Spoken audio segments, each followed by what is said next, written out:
경주 앞바다에서 200m쯤 가다 보면 거대한 암초 덩어리를 만나게 된다. 대왕암, 바로 신라 30대 왕이었던 문무왕의 능으로 알려진 곳이다. 과연 이 험한 암초 덩어리가 문무왕의 능일까? 이곳에 어떻게 왕의 시신을 묻었다는 것일까? 물을 빼자 1300여 년간 잠겨있던 대왕의 바위가 그 모습을 드러내기 시작했다.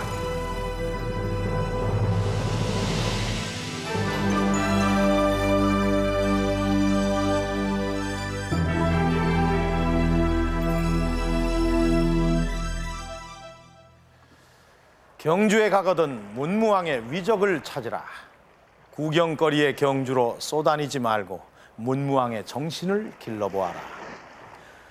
태종 무열왕의 위협과 김유신의 훈공이 크지 아님이 아니나 문무왕의 위대한 정신이야말로 경주의 유적에서 찾아야 할 것이니 무엇보다도 경주에 가거든 동해의 대왕암을 찾으라. 우리나라 최초의 고고미술사학자인 우현 고유섭 선생이 이 대왕암을 보고 남긴 글입니다. 사실 이 대왕암을 이렇게 가까이에서 보니까 그 웅장함과 신비로움에 감탄이 절로 나옵니다. 이 대왕암은 우리에게 너무나 잘 알려져 있는 곳입니다. 지금도 중고등학교 교과서에는 사진과 함께 이 대왕암에 대한 설명이 실려 있습니다. 그래서 이 대왕암을 한 번도 와보지 않은 사람이라도 누구나 한 번쯤은 사진을 통해서 이 대왕암의 모습을 봤을 겁니다. 그리고 이런 의문들을 가져봤을 겁니다. 망망대해, 그것도 아주 험한 암초 덩어리 위에 어떻게 왕의 무덤을 만들었다는 것일까?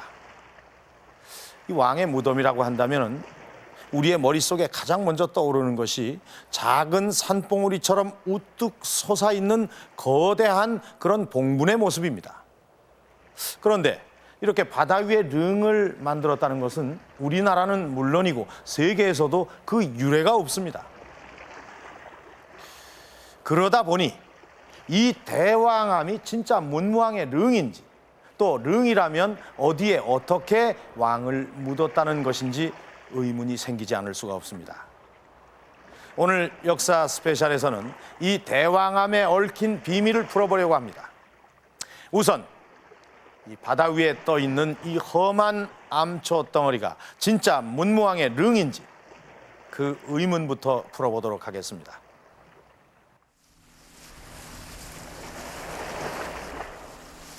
경주 앞바다에 솟아있는 대왕암. 먼 발치에서 바라본 대왕암의 모습은 그저 거대한 암초 덩어리다. 그러나 대왕암 위에 올라서면 그 모습이 예사롭지 않다. 4개의 큰 암초 덩어리가 외곽을 둘러싸고 있고 그 안쪽엔 바닷물이 가득 차 있다. 그리고 중앙엔 거대한 돌이 물속에 잠겨 있다.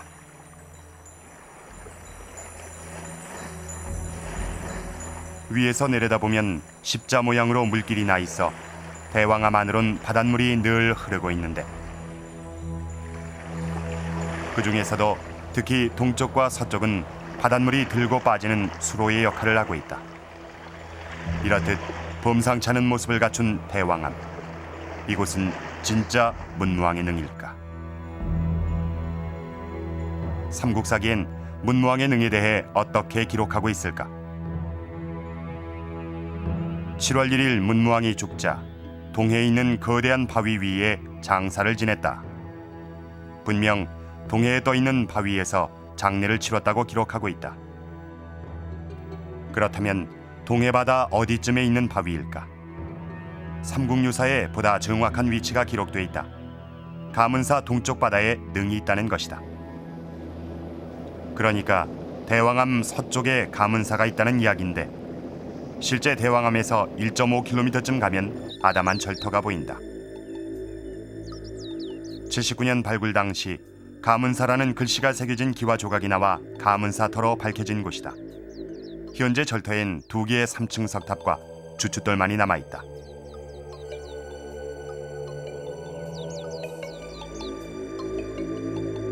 그런데 가문사는 문무왕과도 관련이 깊다. 삼국유사에 보면 가문사는 처음 문무왕이 창건했으나 역사를 마치지 못하고 죽자 그의 아들 신문왕이 완공했다고 기록하고 있다. 문무왕의 뜻을 이어받아 완공한 절. 그래서 절의 이름도 아버지의 은혜에 감사한다는 뜻의 가문사다. 문무왕을 기리기 위해 지어진 가문사. 그 동쪽에 대왕암이 있는 건 우연의 일치가 아닐 것이다. 그런데 이곳엔 대왕암이 문무왕의 능임을 말해주는 또 하나의 유적이 있다. 해변가에 세워져 있는 이견대라는 정자가 그것이다. 현재 모습은 1967년 발굴팀에 의해 복원된 것인데 삼국유사인 이견대에 대한 기록이 있다.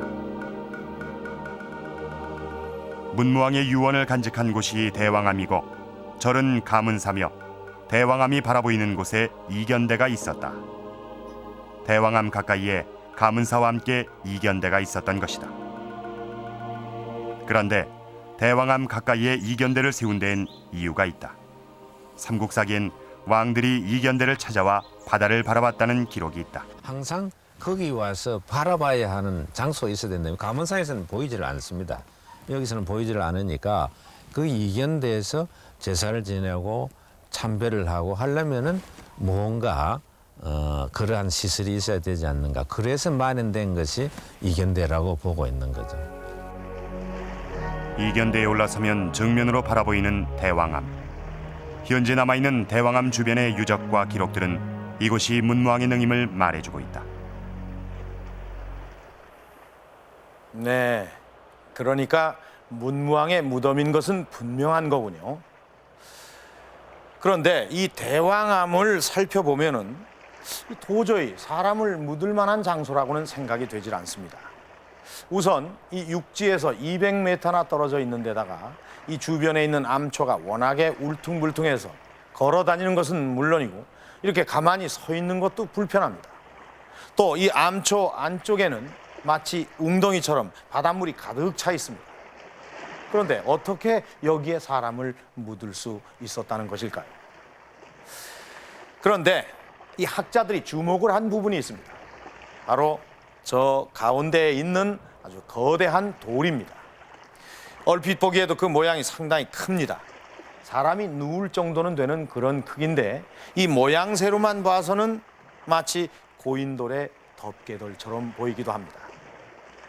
그런데 지금까지 이 대왕암에 대한 발굴 작업이 한 번도 제대로 이루어지지 않아서 저 돌 아래 과연 무엇이 들어있는지 정확히 확인할 길이 없었습니다.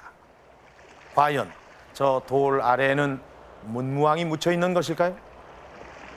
오늘 역사 스페셜 팀에서는 여러 가지 과학적인 방법을 동원해서 그 의문을 풀어보도록 하겠습니다.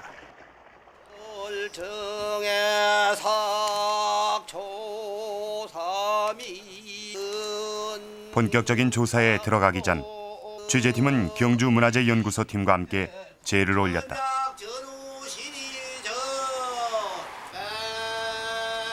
대왕암에 대한 본격적인 조사는 처음 있는 일이라 더욱 조심스러웠다.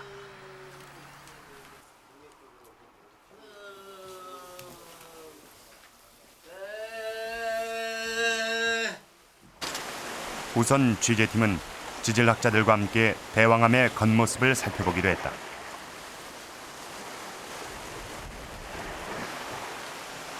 만일 대왕암 중앙에 위치한 돌 아래에 문무왕을 묻었다면 어딘가에 인공의 흔적이 남아있을 것이다. 이 자체는 자연적으로 생긴 건데 이쪽 부분에 이래 둥그스름하게 만들어진다는 건 이 부분은 어때 제거를 했기 때문에 침식에서 제거되든지 안 그러면 인위적으로 드러냈다든지 지금 여기 이래 홈이 만들어진 거는 조금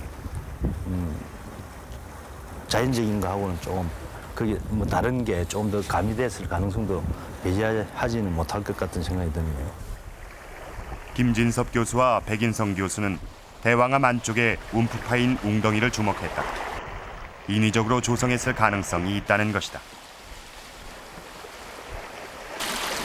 그렇다면 대왕암 안쪽 어딘가에 깎아낸 흔적이 있지 않을까? 대왕암 안쪽의 돌들을 자세히 살펴봤다. 정확하죠. 그러니까 그러면은 이것이 형성된 그 이후에 이거 뜯겨져 나가면서 새로이 형성된 거고요. 지원해줬다. 그랬을 때 이것이 과연 자연적인 침식에서 뜯겨 나가는 것인지 아니면은 누군가 그 사람에 의해서 인유된 것인지 여하튼 분명한 것은 분명 면이 있었고 그게 이거 뜯겨 나갔다. 그것은 뭐 사실 알수 있습니다. 위에 덮여있던 돌이 이렇게 떨어져 나간 것이 분명했다. 이러한 현상을 지질학적으로는 전리라고 한다. 그렇다면 자연적인 풍화의 현상일까 인위적으로 깎아낸 것일까? 나침반을 이용해 주전리 방향, 즉 돌이 떨어져 나간 방향을 살펴보기로 했다. 지금 이쪽 대항암에 나타나는 주전리 방향이 크게 두 가지 방향으로 볼 수 있는데 이 주전리 방향이 NS 방향이나 N10도에서 N20도 이스트 방향이 그게 주전리 방향입니다. 대왕암 안쪽으로 50여 곳을 조사해본 결과 대부분 북동 방향으로 돌이 떨어져 나간 것을 확인할 수 있었다. 이것은 경상도 지역 돌들의 주전리 방향과 동일한 것이었다. 제가 이 주변을 좀 뭐 짧은 시간에 한번 들어갔는데 어떤 그 인위적인 그 사람에 의한 뭐 어떤 그 깎을 흔적이라든지 그런 것은 발견할 수 없었고 대부분이 자연적인 그런 그 침식 풍화 지형이 아닌가 그런 느낌을 받았습니다. 물 바깥에선 인위적으로 깎아낸 흔적을 찾아볼 수 없었다. 그렇다면 물 속은 어떨까? 벽면이 안쪽으로 오목하게 모아져 있어 내부 공간은 밖에서 보는 것보다 훨씬 좁았다.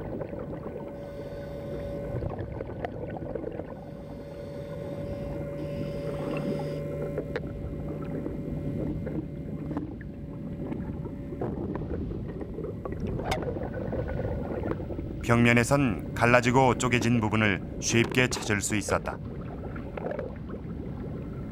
그러나 육안으론 자연적인 풍화인지 인위적으로 깎아낸 것인지 확인할 수 없었다.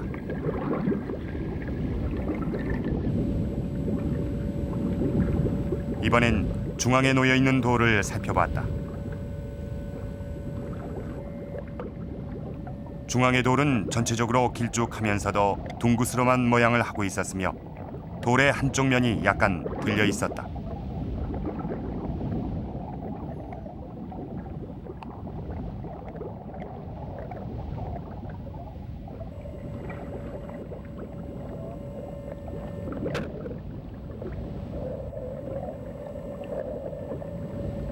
바닥은 뻘이었다.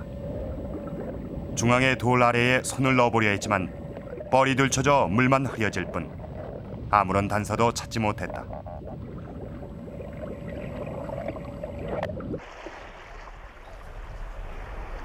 취재팀은 이제 물을 뺀 상태에서 정밀한 조사를 해보기로 했다. 경주문화재연구소의 도움을 받아 대왕암의 물을 퍼내보기로 한 것이다. 우선 대왕암으로 들어오는 물을 막기 위해 모래주머니를 동쪽 수로에 쌓기 시작했다. 파도가 너무 세 방벽이 자꾸 무너져 내렸다.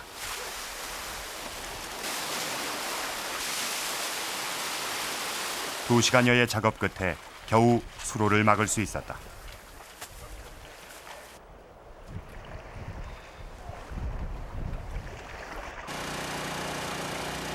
그리고 양수기를 이용해 대왕암 안의 바닷물을 뽑아내기 시작했다.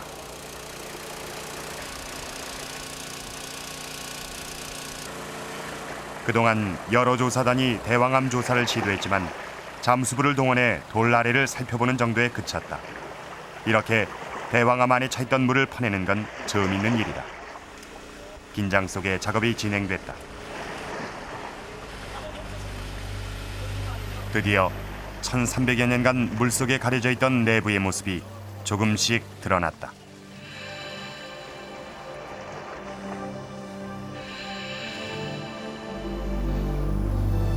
내부의 모습이 확연히 드러난 건 1시간 만이었다. 내부 공간은 상당히 좁았으며 4개의 암초 덩어리로 보였던 주변 암초는 실상 하나로 연결돼 있었다. 중앙에 놓여 있는 돌은 한쪽 부분이 약간 떠 있긴 했지만 전체적으로는 안정되게 바닥에 붙어 있었다.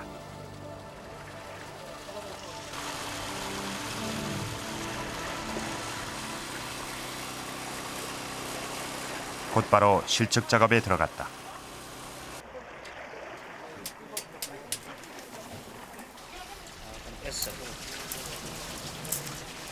실측 결과 대왕암의 모습을 더욱 뚜렷하게 알 수 있었다. 옆에서 보면 완만하게 파인 웅덩이에 돌이 놓여 있는데 돌이 있는 곳의 수심은 1.5m다. 중앙에 놓여 있는 돌은 마치 거북이 등처럼 생겼다. 돌의 무게를 측정해 본 결과 대략 20톤 정도. 이 거대한 돌이 정확히 남북 방향으로 길게 놓여 있었다. 실측을 해본 결과 대왕암 내부는 마치 잘 다듬어 놓은 듯 안정된 모양새를 갖추고 있었다. 그런데 물이 빠진 내부를 살펴보던 취재팀에 눈길을 끄는 것이 있었다. 여기서도 보면은 많은 풍화가 진행이 되었지만은 어떤 인위적인 치석의 흔적들을 이렇게 볼 수가 있습니다. 요런 건데요. 그리고 어떤 튀어나온 부분 같은 경우는 좀 정으로 치석한 흔적이 있고 이 밑에는 연장이 되고 있지는 인위적으로 깎아낸 흔적과 자연의 상태는 육안으로도 구분이 가능했다. 여기서부터 되게 인위적인 치석의 흔적이 있고요. 이 아래도 그거는 선명하게 나타나고 주로 튀어났던 부분을 다스린 것 같고 이 아래 부분에서는 그러한 정의 흔적이 없습니다. 깠어요. 정이 들어가는 데까지만 깠다고. 대왕암 안쪽면 곳곳엔 인위적으로 깎은 흔적들이 남아 있었다. 이곳은 윗부분만 인공적으로 깎아냈다. 대왕암 안쪽을 동그랗게 다듬기 위해 튀어나온 부분만 깎아냈을 것이다. 그렇다면 중앙에 놓인 거대한 돌 아래에 문무왕이 묻혔을 가능성이 커진다. 그러나 문화재를 들어볼 수는 없기 때문에 레이더 탐사기기를 이용해 돌 아래의 구조를 살펴보기로 했다.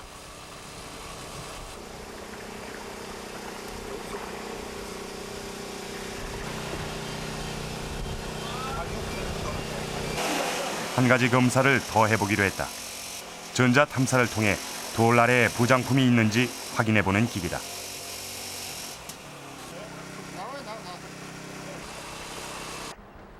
어떤 결과가 나왔을까? 이 결과는 전자 탐사 결과로서 만약에 부장품이 존재를 한다면은 불규칙한 파형을 보이게 됩니다. 개석이 위치한 곳에서의 파형이나 그 외의 지역에서의 파형이 거의 수평이기 때문에 어떠한 차이도 없기 때문에 부장품이 없다고 생각이 되고 기대와는 전혀 다른 결과였다.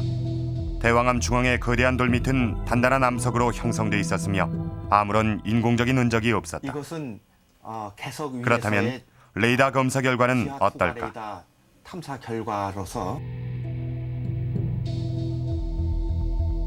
역시 지하엔 단단한 암석이 존재하는 것으로 검사 결과가 나왔다. 그리고 돌의 구조도 정확히 알 수 있었는데 지하 한반은 수직으로 심하게 갈라져 있었다. 레이더 탐사 결과 지하 안반에는 그 지표면에서 보이는 그 전리가 많이 발달되고 있는 것을 확인할 수 있었습니다. 이러한 전리의 존재로 볼 때 그 속에다가 유골을 장고를 하게 될 경우 그 풍화가 엄청 진행이 되었기 때문에 그러한 상황에서는 유골 같은 것을 설치하기에는 매우 힘들다고 생각합니다.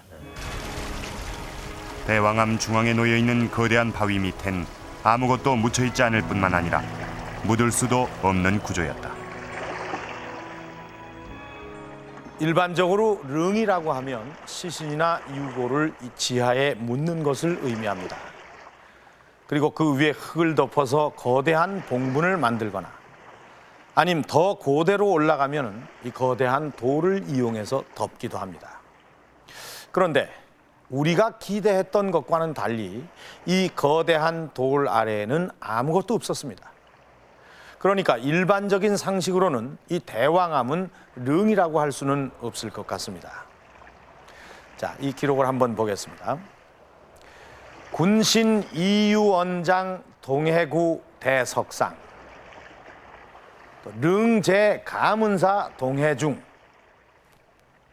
이것은 앞서 살펴보았던 삼국사기와 삼국유사의 기록입니다.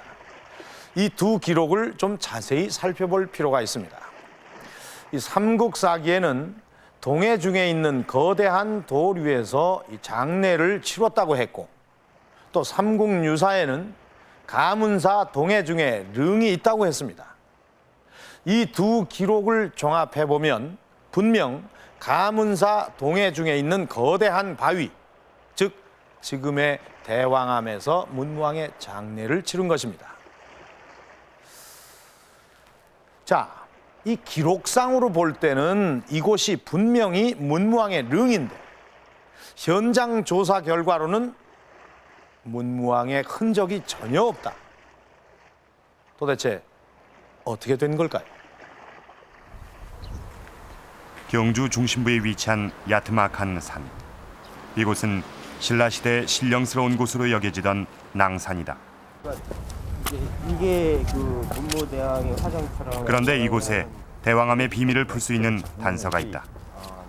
1975년 황수영 박사를 비롯한 신라 오합조사단에 의해 현재의 모습으로 복원된 이 유적의 이름은 능지탑이다. 그러나 일반적인 탑과는 그 모양새가 다르다. 뿐만 아니라 흔히 탑은 절토에서 발견되는데 이곳엔 탑 위엔 아무런 흔적도 없다. 과연 이 탑은 어떤 탑일까? 저희 박물관에서 해체했댔어요. 결론이 안 나왔고, 근데 다만 이제 여기가 옛날 무슨 화장하고 관계가 있지 않느냐 그런 얘기 보고서가 있어요. 그래서 우리가 해방 후에 다시 한번 했거든요. 그랬더니 여기 안에서 뭐 불장도 나오고, 또 이 밑에 땅 보니까 땅도 꺼먹고 불에 탄 흔적도 있고. 1970년대 형체도 알아볼 수 없을 정도로 심하게 무너져 있던 탑을 발굴했다. 그때 파손된 불상과 함께 화장터의 흔적들이 발견된 것이다. 그렇다면 이곳은 어떤 화장터인가? 발굴팀이 주목한 건 능지탑이란 탑의 이름이었다. 능이겠죠. 왕하고 관계 있는 거고. 지자는 무슨 자인지 모르죠. 능의 탑인지, 능탑인지. 능탑이면 능을 만들려면 사리가 있어야 되거든요. 화장을 해야 되거든요. 그건 문무하고 관계 있으니까. 실제 삼국사기에 의하면 문무왕은 자신이 죽고 열흘 뒤에 화장을 하라는 유언을 남긴다. 그때 문무왕의 시신을 화장했던 곳이 고문외정. 그대로 풀이하면 고문의 바깥들이다. 그런데 이 고문외정이 지금의 능지탑임을 밝혀주는 단서가 국립경주박물관에 있다. 바로 지난 1960년 경주 시내의 한 가정집 정원에서 발견된 문무왕릉 비가 그것이다. 이 문무왕릉 비가 세워져 있던 곳이 능지탑과 관련이 깊다. 신라의 금성문만을 모아놓은 해동금석원은 문무왕릉 비가 있던 위치를 기록하고 있다. 선덕왕릉 아래에 문무왕릉 비가 있었다는 것이다.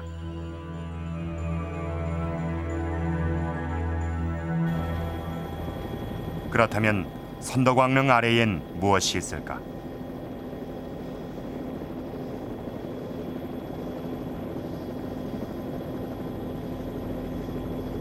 거의 흔적이 남아있진 않지만 이곳은 문무왕이 건립했던 사천왕사터다.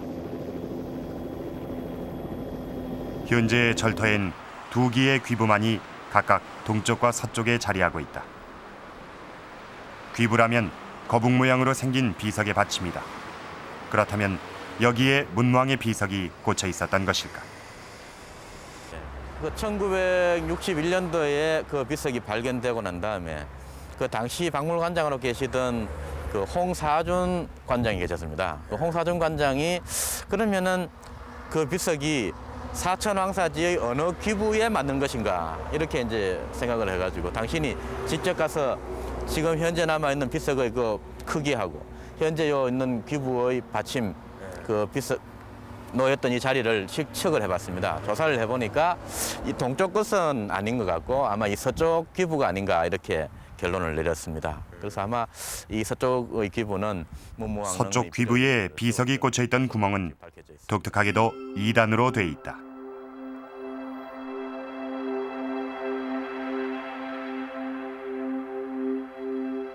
지금 그 경주박물관에 있는 문무왕릉 그 비는 보면은 위가 이렇게 넓어지다가 갑자기 좁아져서 이렇게 촉이 돼 있습니다. 그 촉이 여기 딱 걸리겠군요. 여기 딱 걸리게 되네. 네. 이렇게 사천왕사 서쪽 귀부에 문무왕의 비석이 꽂혀 있었던 것이다. 그런데 사천왕사 터에 있는 귀부의 방향은 지금과 달랐다고 한다. 1922년 일본인이 쓴 조사 보고서에 의하면 귀부의 머리는 원래 북쪽을 바라보고 있었는데 기차 선로 공사를 하며 남쪽으로 돌려놨다고 한다. 사천왕사 터의 서쪽 귀부는 이렇게 지금과는 정반대 방향을 바라보고 있었던 것이다. 그런데 이 서쪽 귀부가 바라보는 곳에 바로 능지탑이 있다. 문무왕의 비석이 능지탑을 바라보고 있는 것이다. 신라시대 신령스러운 산으로 여겨졌던 낭산. 그 한 자락에 위치해 있던 능지탑에서 문무왕의 시신을 화장했다. 그렇다면 화장을 한 문무왕의 유골은 어떻게 했을까? 문무왕릉비엔 분골경진이란 글귀가 새겨져 있다. 분골은 뼈를 가루로 만들었다는 의미며 경진은 고래가 사는 바다라는 의미다. 왜냐하면은 그 문무왕릉비에 보면 앞부분에 보면은 이제 소장이라고 즉 화장을 했다라는 기록이 있고, 그다음에 뒷부분에 이제 또 장이 적신 즉 장작나무를 쌓아가지고 장례를 지냈다. 즉 결국 이제 화장했다는 얘기죠. 결국 이렇게 화장을 하고 그 뼈가루를 고래가 사는 깊은 바다, 즉 여기서는 이제 동해바다에 뼈를 뿌렸다. 이렇게 이제 볼 수 있을 것 같습니다. 화장을 해서 그 유골을 이곳 대왕암에 뿌렸군요. 그렇다면 이제 한 가지 의문이 생길 것입니다.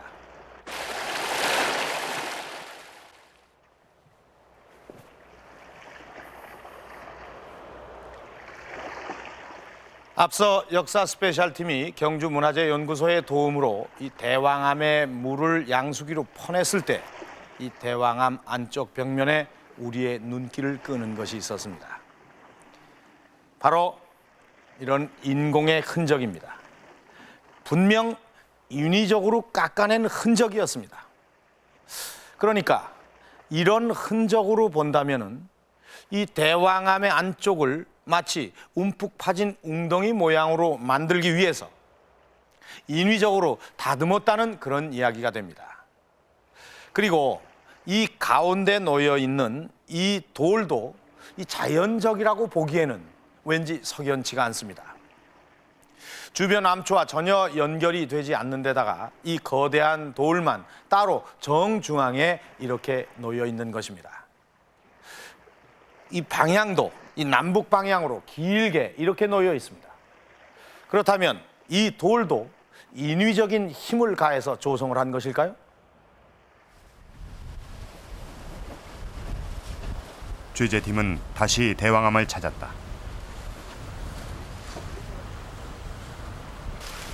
우선 대왕암 중앙에 있는 거대한 돌의 상태를 살펴보기로 했다. 만일 주변의 암석과 다른 종류의 돌이라면 외부에서 옮겨온 것이다. 아마 색깔이라든지 밝은 색을 띠기도 하면서 또 주로 구성 광물이 석영이나 장석이 주축으로 되어져 있는 전형적인 황암질 암석 같습니다. 주변의 암석과 똑같은 화강암이었다. 그러나 같은 화강암이라 해도 지역에 따라 구성 성분이 다르다. 좀 더 정확히 돌을 분석해보기 위해 중앙의 거대한 돌에서 자연적으로 떨어져 나온 돌 조각을 하나 건져냈다. 그리고 주변 암석에서도 돌 조각을 채취했다. 이제 두 개의 돌 조각의 구성 성분을 분석해볼 것이다.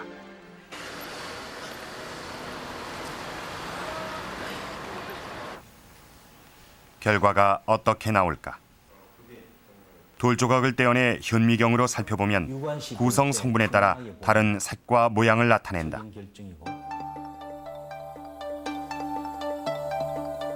대왕암 중앙에 있는 돌과 주변의 돌은 흑운모와 장석, 그리고 석영으로 구성되어 있는 같은 종류의 화강암이었다. 암석의 그 구성 광물이나 또 암상으로 봤을 때는 동일한 암석으로 보입니다. 그렇다면 경주 시내 또 다른 지역의 화강암은 어떨까? 만일 같은 종류의 화강암이라면 그곳에서 운반해 올 수도 있을 것이다. 현재 경주엔 대왕암뿐만 아니라 남산과 토암산 일대에도 화강암이 발견되고 있다. 그런데 그 구성 성분은 대왕암의 화강암과 전혀 다르다. 대왕암 중앙에 있는 거대한 돌은 분명 이곳의 돌인 것이다.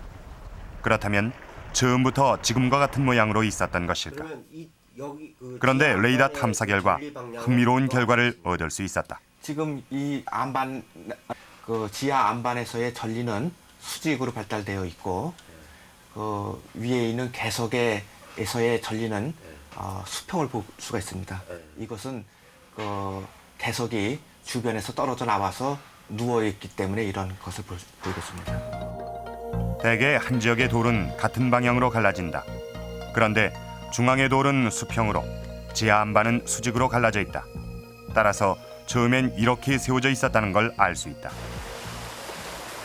그렇다면 어느 위치에 어떻게 놓여져 있었을까? 전문가들과 함께 대왕암을 둘러봤다. 그런데 한참을 둘러보던 취재팀에 눈길을 끄는 돌이 하나 있었다. 형태도 비슷하고, 예.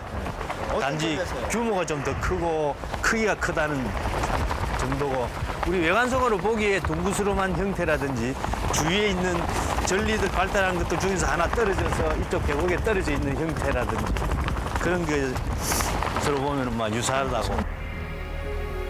아래의 돌과 모양은 다르지만 울퉁불퉁한 암초 사이에 제법 고르고 둥근 모양의 커다란 돌이 있었다.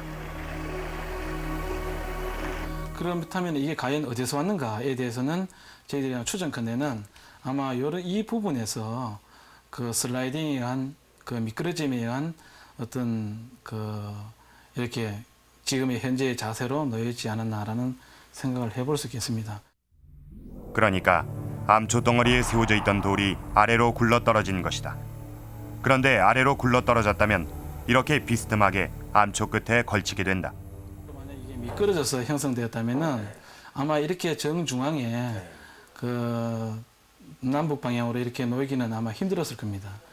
그렇다면은 한 가지 가정을 해보건대는 이 부분에서 미끄러져 내려와서 비스듬한 자세로 놓여 있었을 건데 그것을 아마 인위적으로 이렇게 판석으로 자세를 바꾸지 않았나라는 생각을 할 수 있겠죠. 당시 사람들은 돌을 정중앙으로 밀고 시신을 매장할 때 북쪽으로 머리를 두듯 남북 방향으로 길게 돌을 배치했을 것이다. 대왕암 안쪽 벽면에 보이던 인공의 흔적은 돌을 웅덩이 중앙에 제대로 놓기 위해 울퉁불퉁했던 면을 평평하게 깎아낸 흔적일 것이다. 이렇게 대왕암의 안쪽 벽면이 깎이고 거대한 돌이 그 중앙에 놓이게 된 것이다. 그런데 대왕암 조성 작업은 이렇게 끝나지 않았다. 대왕암 내부를 실측한 결과 흥미로운 부분이 발견됐다. 현재 대왕암엔 동쪽과 서쪽에 물길이 나 있어 늘 바닷물이 드나드는데 물이 빠져나가는 서쪽 부분이 물이 들어오는 동쪽 부분보다 정확히 15cm 낮았다. 이 칠수구의 바위를 일부 잘라내거나 깎아내서 수면을 고르게 한 것이 아마도 자연적인 것은 아니고 인공적으로 사람의 손에 의해서 처리가 된 것이 아닌가 이렇게 생각해 볼 수도 있는 유일한 단서가 아마 이 부분에 있지 않냐 그렇게 생각을 하고 있습니다. 동쪽에서 흘러들어온 물이 고여있지 않게 하기 위해 물이 나가는 부분을 조금 더 낮게 깎았던 것이다. 이렇게 1300여 년 전 사람들은 대왕암의 자연적인 조건을 최대한 살려 문무왕의 능을 조성했다. 안쪽 웅덩이를 고르게 다듬고 주변에 있던 거대한 돌을 중앙에 배치했으며 마지막으로 물이 잘 빠져나가도록 수로를 다듬었던 것이다. 문무대왕의 소위 화장을 하고 와서 뼈 가루를 지금 말하는 대왕암에서 뿌리고 그리고 나서 그곳을 신성시하기 위해서는 뭔가 손을 봐야 된다 이거죠. 그러면은 손을 보고 나서 제사를 지내야 될 것이다 이겁니다. 단순히 이 소위 뼈가루를 뿌린 거로서만 제사처가 될 수는 없는 거니까 그러한 차원에서 손질을 해가지고 일종의 무덤의 구실을 할 수 있도록 한 것이 그런 흔적이 될 소지가 많다는 거죠. 문무왕의 시신을 화장해서 대왕암에 뿌리고 수중릉을 조성하기까지 지금 생각해봐도 참 놀라운 일인데 아마 1400여 년 전 당시엔 파격적인 일이었을 겁니다. 그렇다면 이 문무왕은 왜 동해바다를 자신의 마지막 안식처로 생각을 하게 된 것일까요? 이 문무왕의 장례에 대한 기록이 자세히 나와 있는 삼국사기에도 그 이유는 나와 있질 않습니다. 삼국시대 역사서인 삼국유사도 마찬가지입니다. 그런데 이 삼국유사에 우리의 눈길을 끄는 그런 기록이 하나 있습니다. 이 기록은 이 문무왕이 창건했다는 가문사의 창립 배경입니다. 자, 문무왕은 외병을 진압하기 위해서 이 절을 짓기 시작했으나 마치지 못하고 돌아가자 신문왕이 그 역사를 마쳤다고 기록이 되어 있습니다. 그러니까 이 문무왕이 죽기 직전에 짓기 시작했다는 이 절이 이 외를 진압하기 위해서였다고 하는데, 그렇다면 이즈음에 생을 마친 이 문무왕이 가문사 가까이에 있는 이 대왕암에 자신 묻어주기를 원했다면 그 역시 외를 의식했기 때문일까요?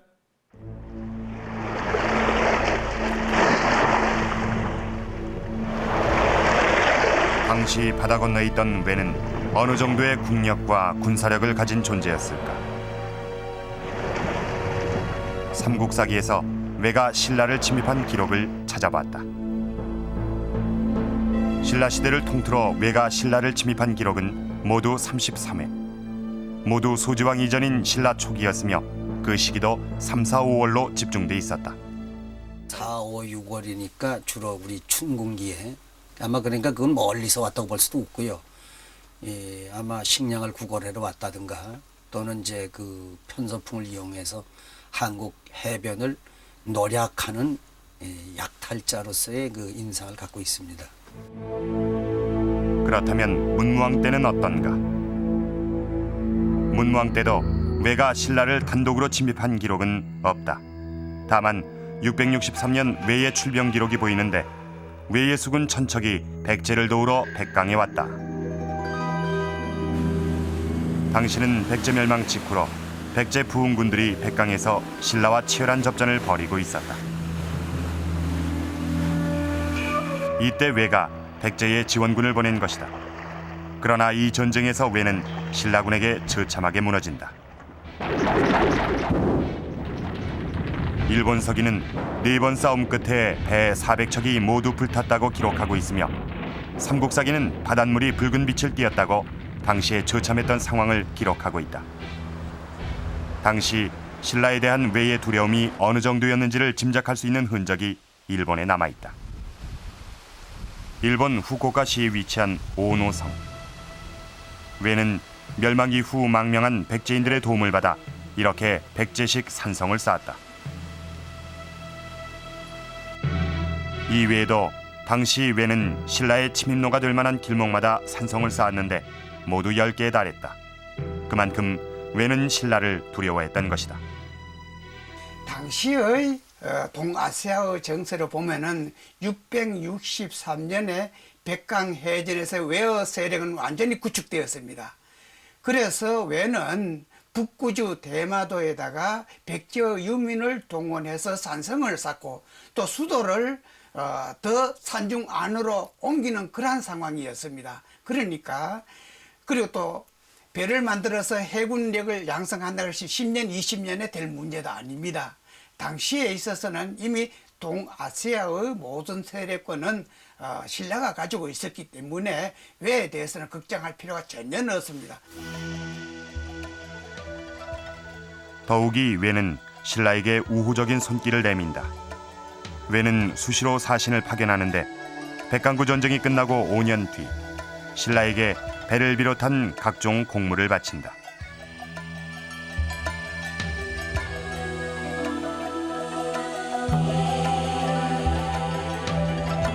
그리고 그 다음 해인 669년엔 국호를 일본으로 바꾸었다는 사실을 신라에게 전해온다.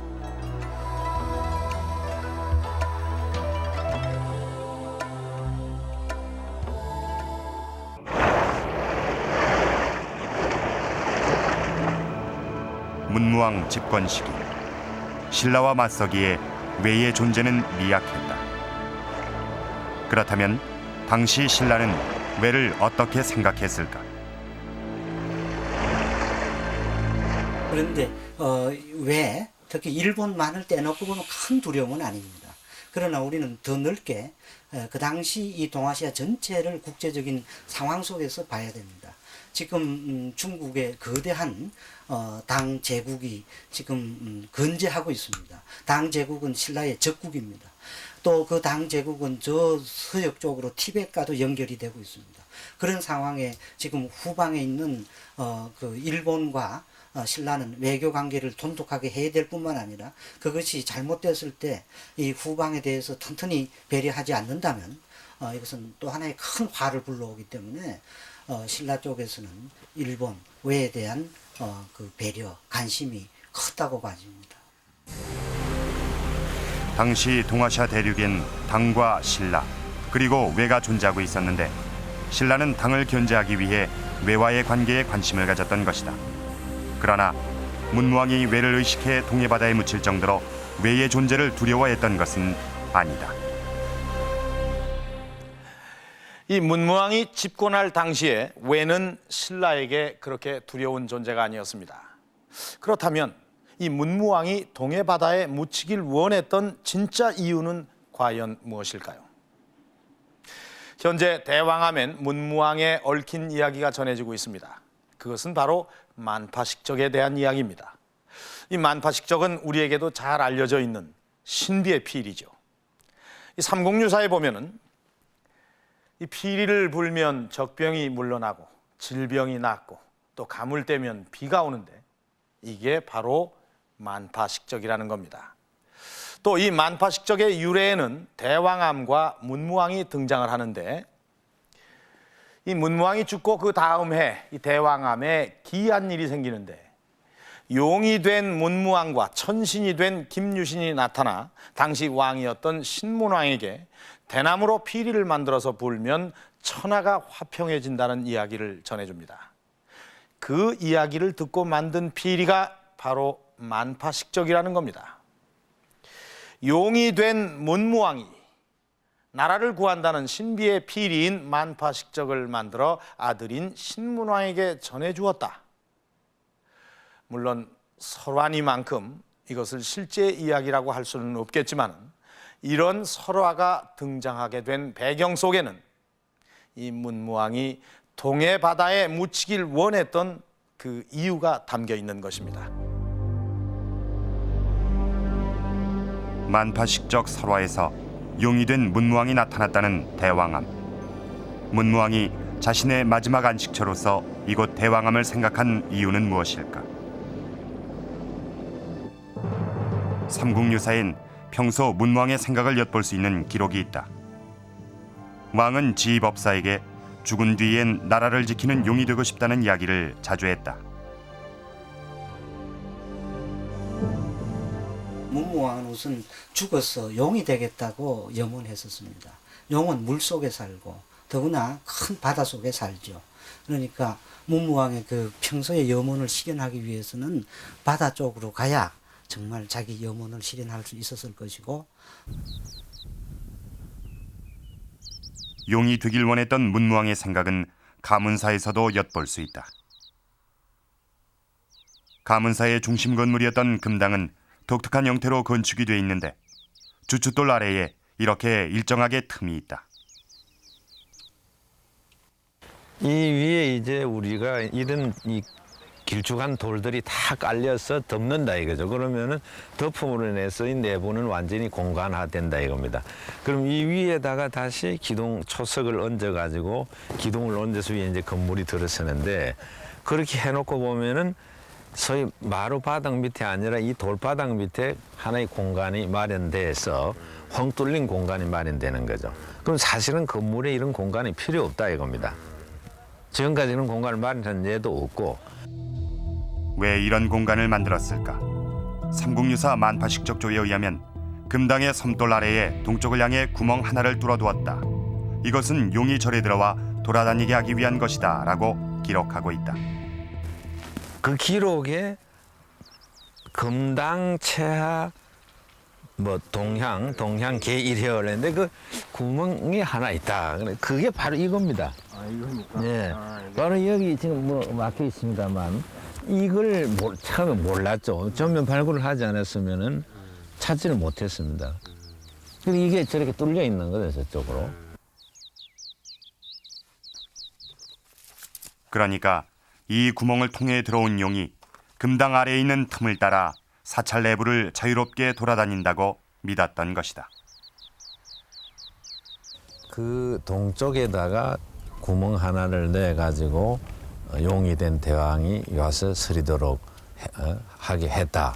그런 기록을 가지고 이 건물을 찬찬히 뜯어보니까 이게 부합이 된다 이겁니다. 그 말은 그 구멍을 통해서 들어오는 공간이 있어야 된다 이거죠. 그러나 용이 부처님이 될 수는 없는 일이고, 그래서 소위 호국 사찰이면서도 그 공간에 이런 특수한 공간을 마련함으로써 해룡이 된 문무대왕이 서릴 수 있도록 한 상징적인 그러한 우리 당시의 그 선인들의 지혜죠.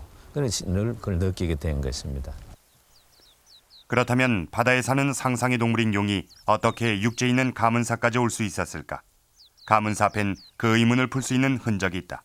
물이 저기까지 왔기 때문에 이런 것이 배를 댈 수 있는 선착장 비슷한 시설을 마련했다는 것을 알 수 있는 거죠. 가문사가 지어질 당시엔 바로 이 가문사 앞까지 물이 들어왔다는 것이다. 가문사지 과연 그럴까? 배가 다녔으려면은 지금보다 그 하상 동국대 지리교육과의 김주환 교수는 가문사 주변의 지형과 화석을 연구해 1300여 년 전의 바닷물의 위치를 확인했다. 조사를 해봤습니다. 대종천 유역을 조사를 해보니까 지금보다 한 1m 10cm 정도는 갈수기에, 양쪽 다 갈수기에 그 수위가 더 높았었다, 물이 그만큼 깊었었다 하는 생각을 해볼 수가 있겠고, 강폭도 지금보다는 적어도 수십 메타는 더 넓었을 거다라고 생각이 됩니다. 그 이유는 하천의 제방 같은 것이 그 나중에 축조된 것이라고 생각해 볼 수 있고, 또 수심이 1m 10cm쯤 높았다고 하면은 그 작은 배들이 충분히 뜰 수 있다고 생각을 하고 있습니다. 실제 삼국유사 기록을 통해서도 가문사 앞까지 바닷물이 들어왔다는 사실을 확인할 수 있다.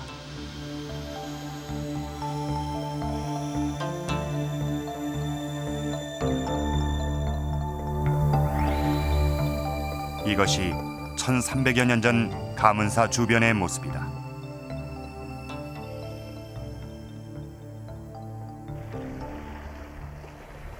죽은 뒤 용이 되길 원했던 문무왕. 그래서 그가 죽은 뒤 바닷속 수중릉이 조성됐고 바닷물을 따라 용이 자유롭게 드나들 수 있도록 가문사가 완공됐다.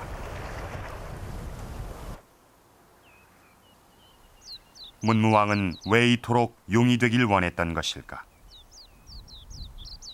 경주 남산동에 있는 통일전엔 문무왕의 영정이 모셔져 있다. 668년 고구려를 멸망시키고 또다시 8년간 이 땅에서 당을 몰아내기 위해 전쟁을 치른 문무왕. 그는 왕위에 오른 뒤 16년 만에 통일의 과업을 이룬다. 당시 문무왕의 심정을 엿볼 수 있는 유적이 있다. 경주 동대봉산 깊숙한 골짜기에 자리하고 있는 무장사터가 그것이다. 경주 시내에 있는 화려한 절터와는 달리 그리 크지 않은 절터엔 사람의 손길이 닿지 않은 부서진 귀부와 탑만이 남아있다. 그런데 이곳엔 문무왕과 관련된 이야기가 전해진다고 한다. 기록에 보면 문무왕이 삼국을 통일하고 투구를 묻었다는 그 얘기가 있는데 그런 쪽 정도의 그 유래 정도밖에 아직은 알 수가 없는. 실제 삼국유사엔 전쟁을 마친 문무왕이 이곳에 투구를 묻었다는 기록이 있다. 그만큼 이제 안정 속에서 새로운 국가를 건설하길 염원했던 것이다. 예, 문무왕 그러니까 자기 스스로 전쟁에서 통일을 위협을 했고 전쟁 이후에는 이 복잡한 문제를 다 수습해야 될 여러 가지 문제가 아마 부닥쳤을 겁니다. 제일 먼저가 주변 제국의 여러 두려움, 그다음에 전쟁에 참여했던 많은 귀족의 반발, 그다음에 백제 고구려의 유민의 하나의 반란, 이런 거를 아마 목전에 둔 이 문무왕으로 볼 때는 이걸 어떻게 수습을 해야 되겠느냐 하는 게 그 사람의 걱정일 겁니다. 그러나 당과의 전쟁이 끝나고 불과 5년 만인 681년 문무왕은 병을 얻게 된다. 당시 나라를 걱정했던 문무왕의 심정은 그가 남긴 유언을 통해 짐작할 수 있다. 종묘의 주인은 잠시라도 비어서는 안 될 것이니 태자는 나의 관 앞에서 왕위를 기승하라. 장례도 치르기 전에 왕위를 기승하란 것이다. 문무왕의 통일의 임금이니까 통일 이룩한 그 위대한 사업을 계승을 해야 돼 갖고 또 국가의 안태를 누구는 걱정을 했겠죠. 그래서 그 양반이 영이 되고 해서 본인이 국가 일선에서 나라를 지키겠다고 맹세를 했으니까요, 실제로. 문무왕은 평생의 과업이었던 통일 국가를 지키기 위해 죽어서 용이 되길 원했고 이후 그의 아들 신문왕은 용이 머물 수 있도록 가문사를 지어 아버지의 뜻을 이었다. 그리고 곧이어 만파식적 설화가 등장해 사람들에게 전해진다. 용이 되어 나타난 문무왕이 가문사에 머물러 있던 신문왕에게 만파식적이란 신비의 피리를 전해줬다는 것이다. 이는 신문왕의 통치 기반이 된다. 그렇게 함으로써 왕권을 강화시키고 새로운 문물을 정비하고 그게 바로 신문왕 때입니다. 그 기초를 바로 문무왕이 다 만들어준 겁니다. 그러한 기초를 만들어주지 않았던들 신문왕이 마음 놓고 뜻대로 정치를 할 수 있었겠습니까? 이후 만파식적은 신라시대의 강력한 왕권을 상징하는 상징물로 쓰인다. 신라시대 대표적인 종인 성덕대왕 신종 위엔 용이 하나 새겨져 있다. 그런데 특이하게도 용이 원통을 짊어지고 있다.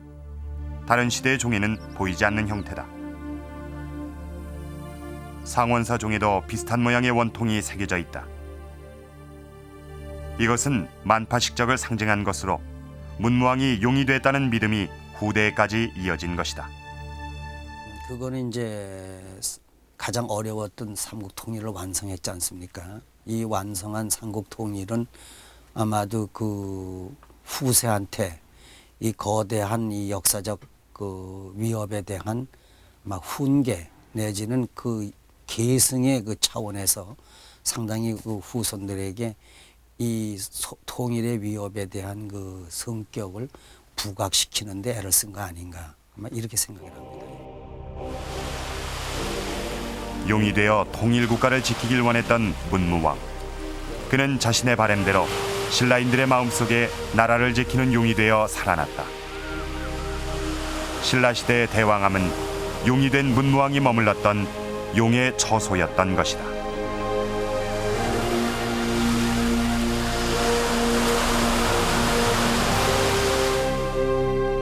경주 앞바다에 솟아있는 대왕암. 그것은 단순한 왕의 무덤이 아니었습니다. 당시 신라 사람들의 마음속에 이 대왕암은 상징적인 의미로 자리하고 있었습니다. 죽은 뒤에 용이 된 문무왕이 이곳에 머물다가 위기 때마다 나라를 지켜준다고 믿었습니다. 그리고 그 믿음은 이후 신라 사회를 지탱해주는 아주 중요한 구심점의 역할을 했습니다. 동해바다, 그것도 대왕암이라는 특별한 장소에 묻히길 원했던 문무왕. 그것은 평생을 전쟁의 소용돌이 속에서 살다가 드디어 통일의 과업을 이룩한 문무왕이 자신이 죽은 뒤에도 통일 국가가 유지되고 더욱더 번영하기를 바라는 마음에서 비롯된 것입니다. 세계에서 유일한 수중릉인 문무왕릉이 조성되게 된 배경, 그 속에는 나라를 생각하는 이 문무왕의 깊은 마음이 담겨 있는 것입니다.